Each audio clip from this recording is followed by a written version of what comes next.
like I said, the next album's going to be a steamroller, so we're not going to really have to rely on any gimmicks. No gimmicks necessary.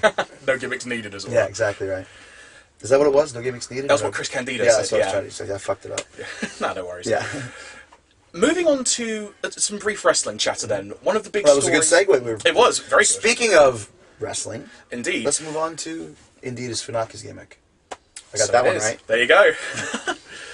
Today, it's, for many people, and perhaps you as well, because I know you knew him very well, Eddie Guerrero. It is the anniversary of his passing. I just wanted to ask you, what are some of your fondest memories of him? Because he was such an inspiration to many people, both in the ring and outside the ring. When you think back to Eddie Guerrero, what kind of feeling do you get inside, or what's one of the first memories that jumps out at you? Just a good feeling. I mean, the first memory that jumps out is the first time I met him. He was drunk in his hotel room, and Hector Guerrero introduced me to him, and he was a dick to me. He was like, you know, he's like, who are you? He answered with his underwear on. He had that you know, big back and big shoulders, kind of hunched over. Yeah, I'm Chris. What do they call you? Corazon de Leon. What is that? Oh, it means Lionheart. I know what it means. I'm fucking Spanish, you idiot. And then 2 minutes later, he's passed out. And I was like, well, geez, I heard so much about this Eddie Guerrero guy being such a nice guy, and it's like, geez, he's a fucking dick, you know? So the next day, I'm eating breakfast in the hotel we were at in Mexico. This was, I don't know if I said that. And he comes down, he's like, I just want to apologize for what I said last night. I don't remember what I said, but I'm sure I was a real jerk, so I'm just apologizing. I'm like, well, that's good enough, sit down. And we were friends ever since, you know? So, yeah, Eddie was just a real, you know, if you ever had the term sweetheart of a guy, that was him. But Eddie also, you know, he was very emotional, he could be very angry, could be very sad, you know, sometimes he had the weight of the world on his shoulders, but great guy, man. One of the best friends I ever had in the wrestling business, you know, and I didn't realize that today was the anniversary, but you know, yeah, you always miss a guy like that. You know, it's hard because I was very close with him in the early days for both of us, you know, 92, 93, and then kind of went through the same path to get to where we were.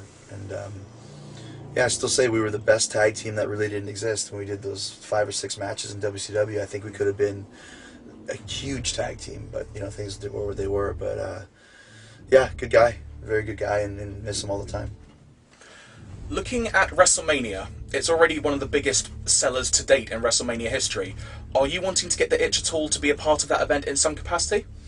No, I mean, I think it's great. It's going to be huge, and I mean, WrestleMania is WrestleMania. Last year was huge as well. I mean, every year seems to top the next. So I'll be watching it. But, I mean, what am I going to do? Show up and say hi? I don't want to do that. You know, it's not my thing. It's like, I think people get mad or can't understand. It's like, if I'm going to wrestle, I'm going to be in or I'm going to be out. I'm not going to show up for a guest appearance. I'm not going to show up to host a show. I'm not going to show up, you know, I'm going to be there or I'm not going to be there. And right now I'm not there, so I'm not there, you know.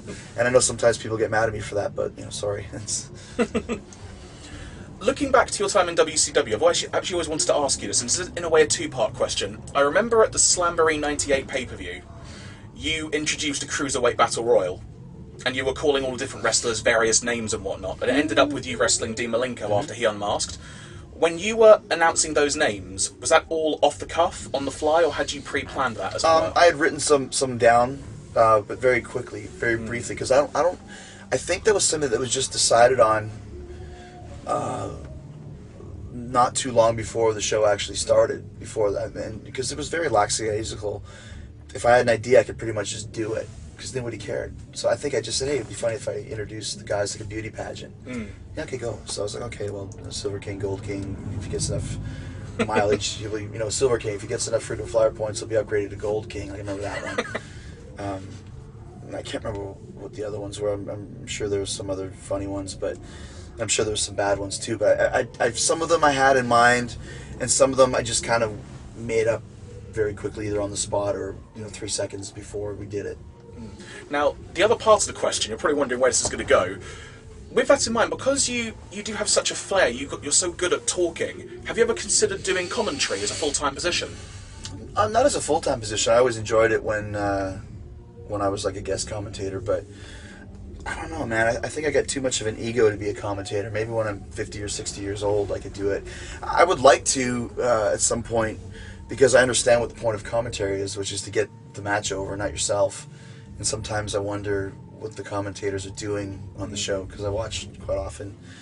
It's nobody gives a fuck about the commentators. They care about the match, and that's what you're there to do. And that's why Jim Ross is the best, because he can get over any match and get over the point of it and the selling point of it and the reason why it's happening and the reason why things are going where they're going, rather than just kind of talking over it. And you know what I mean? Like, you have to add to it and build upon what's going on, not be going against it, telling little jokes amongst each other. I don't like that.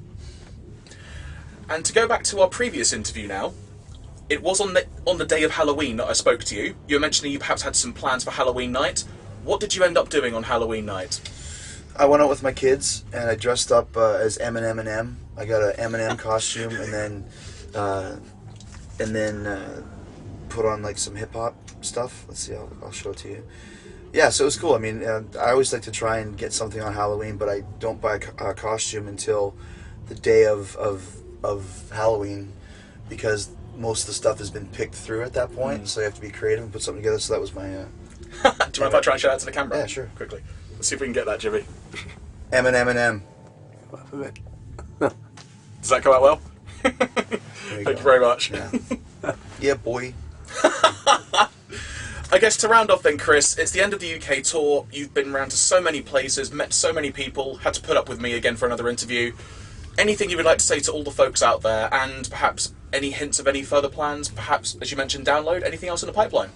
Just, we're getting ready to do the next record, like I said, and hopefully have it done to be released in June. Then come over here and do the festivals again and you know, do as much as we can. And hopefully get some of those tours we were talking about, because we've been discussing it. And just continue to do what I do, you know, just be entertainer.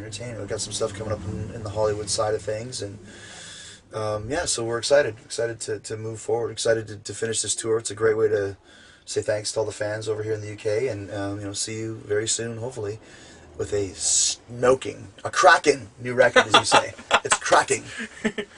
Or as you would say, it's a cracking new effort from the band called Fozzy.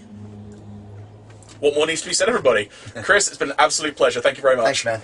And everybody, stay tuned. We'll be back with more of Dropkick Radio. Get the hell off the bus! Sorry!